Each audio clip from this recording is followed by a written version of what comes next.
जीवन न्यूज़ एक ऐसा न्यूज़ चैनल है जिन्होंने गौ माता के विषय को उठाया हुआ है।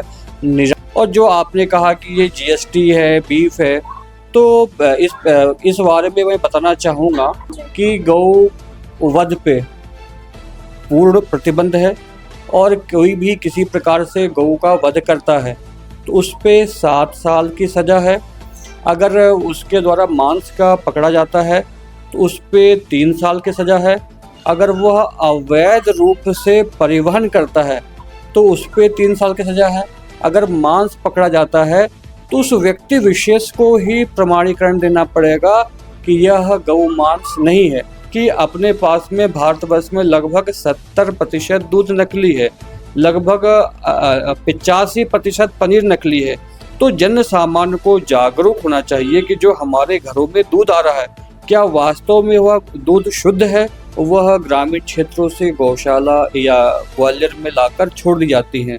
इससे ग्वालियर शहर के निराश्रित गौवंश की संख्या बढ़ गई है और कई प्रकार की ऐसी योजनाएं हैं जिन योजनाओं का लाभ गौशालाओं को नहीं मिल पाता है। उसी प्रकार की सब्सिडियां गौशालाओं को भी मिले तो गौशालाएं और भी सक्षम हो।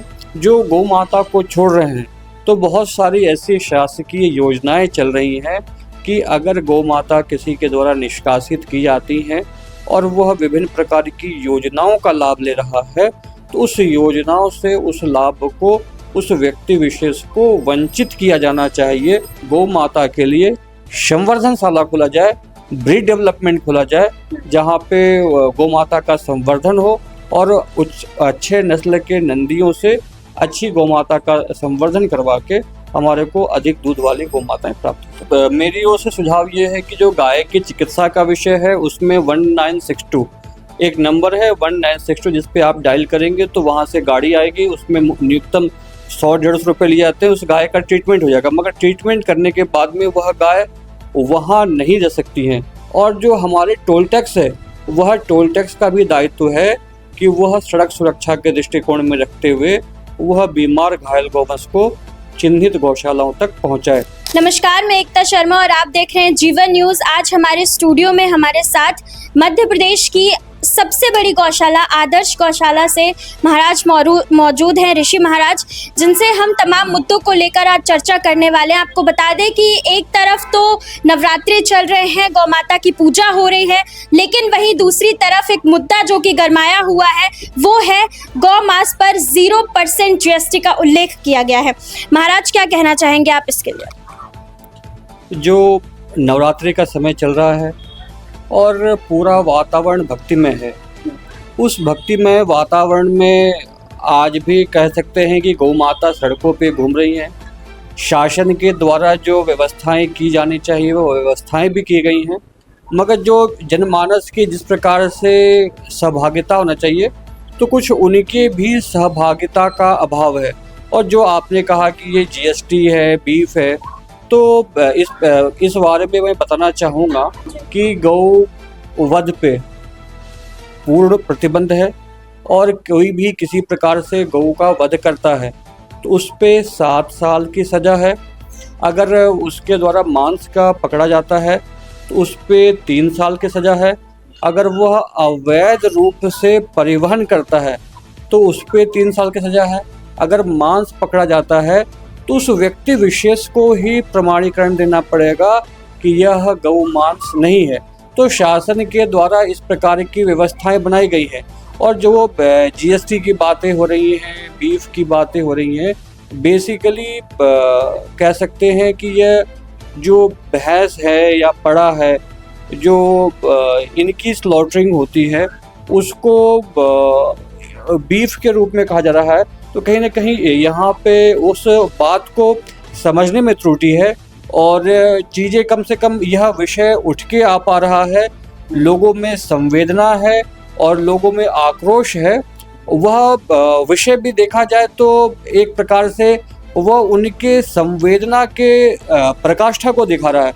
और इस विषय पे चर्चा होनी चाहिए कि नवरात्रों का समय है, उस नवरात्रों के समय हमारे को हम कहते हैं कि हम अन्न नहीं लेते हैं, फलाहार लेते हैं, तो जितना भोजन हमारा जैविक होगा उस जैविक भोजन से उतना ही गौ माता की रक्षा होगी।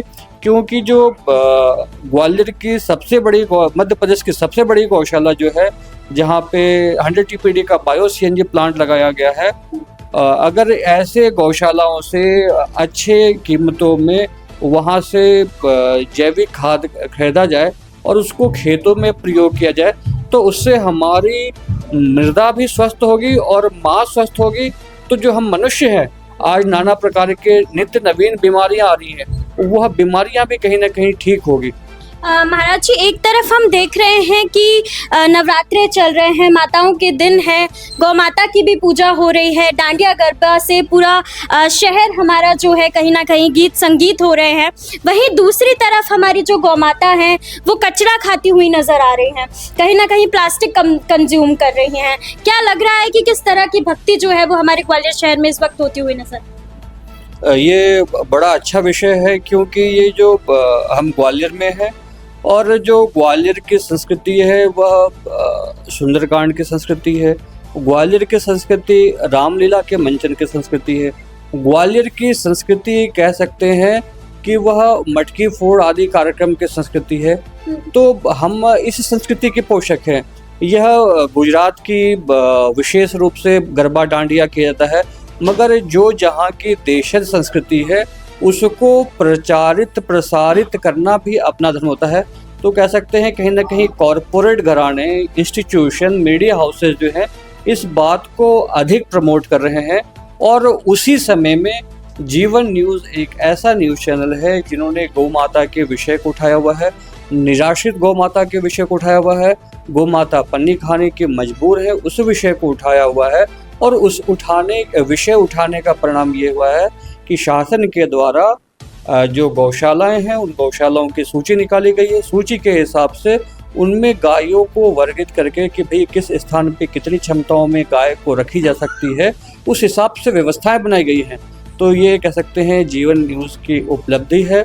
और आप लोग समय समय पे जो भी मीडिया हाउसेज हैं, जीवन न्यूज़ गौशाला के विषयों के और हमारे द्वारा विषयों को आप लोग समय समय पर उठाते रहते हैं। सर, मैं लगातार महाराज जी आपसे पूछना चाहूँगी कि गायों की जो दुर्दशा है ग्वालियर शहर में आज वो किसी से छुपी नहीं है। गौ माता जो है वो लगातार प्लास्टिक का जो ढेर है उसमें अपना भोजन ढूंढने को मजबूर है। वहीं लगातार जो इस तरह की चीज़ें होती हैं, या मांस के टुकड़े हैं या हॉस्पिटल वेस्ट है, इन जगहों पर भी गाय माता जो है लगातार अपना भोजन ढूंढती हुई नज़र आती है। वहीं आपको बता दें कि लगातार जो गौ माता हैं उनकी जब डेथ हो जाती है तो उनको कचरे में डंप कर दिया जाता है, तब कि उनका अंतिम संस्कार नहीं होता है। गौशाला में जो बायो CNG प्लांट है, हमें सूचना मिली है कि उस पर भी जो काउडंक है वो पहुंचना चाहिए, गोबर है गाय का जो पहुंचना चाहिए वो भी समय पे नहीं पहुंच रहा है। तो क्या वजह है, क्या जो मामला है ये बताओ। सरकार आम जनमानस बनाती है और शासन और प्रशासन उनको भी कहीं ना कहीं जो जन सामान्य का व्यवहार है वह उनको प्रभावित करता है। जो गौ माता सड़कों पे निराश्रित घूमती हुई दिखाई दे रही है वह ग्रामीण क्षेत्रों से गौशाला या ग्वालियर में लाकर छोड़ दी जाती हैं। इससे ग्वालियर शहर के निराश्रित गौवंश की संख्या बढ़ गई है और जो शासन के द्वारा गौशालाएं खोली गई हैं उन गौशालाओं में उपयुक्त संख्या में गौवंश होना चाहिए। दूसरा विषय जो आम जनमानस है, जब तक आम जनमानस को उसके साथ गोबर की जो उपयोगिता हम प्रामाणिक रूप से, विकेंद्रित के रूप से जब तक बताने में हमारे को उपलब्धि या फिर जो है विजय की प्राप्ति नहीं होती है, तब तक गौ माता की जो संख्या सड़कों पे दिखाई दे रही है। जैसे आज भी मैं KVK में गया था, 5 दिवसीय जो है महिलाओं का प्राकृतिक खेती को लेके जो है वो वहाँ पे ट्रेनिंग दी जा रही है। तो ऐसे ट्रेनिंग की संख्या बढ़ाई जाए। गौ उत्पाद और जो जैविक उत्पाद हैं जो उनके लिए स्टॉल्स की फैसिलिटेशन होना चाहिए। जब उस स्टॉल्स की फैसिलिटेशन होगी तो गौ माता के गोबर की, गोमूत्र की जो है उपयोगिता बढ़ेगी, तो किसानों का भी रुझान बढ़ेगा। और जो गौशालाएं हैं, गौशालाओं की भी एक समस्या है कि शासन के द्वारा जो अनुदान दिया जा रहा है वह अनुदान तो ठीक है, मगर उस अनुदान के साथ में जन सामान्य का भी सहयोग उतना ही आवश्यक है। और कई प्रकार की ऐसी योजनाएं हैं जिन योजनाओं का लाभ गौशालाओं को नहीं मिल पाता है, वह किसानों को मिलता है। वह भी गौमाता की, निराश्रित गौमाता की सेवा कर रहे हैं।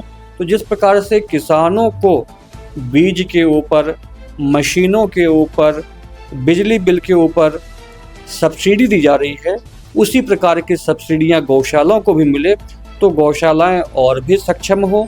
और इसमें जो CSR है, कॉरपोरेट सोशल रिस्पॉन्सिबिलिटी है, उनकी भी उसमें सहभागिता होनी चाहिए।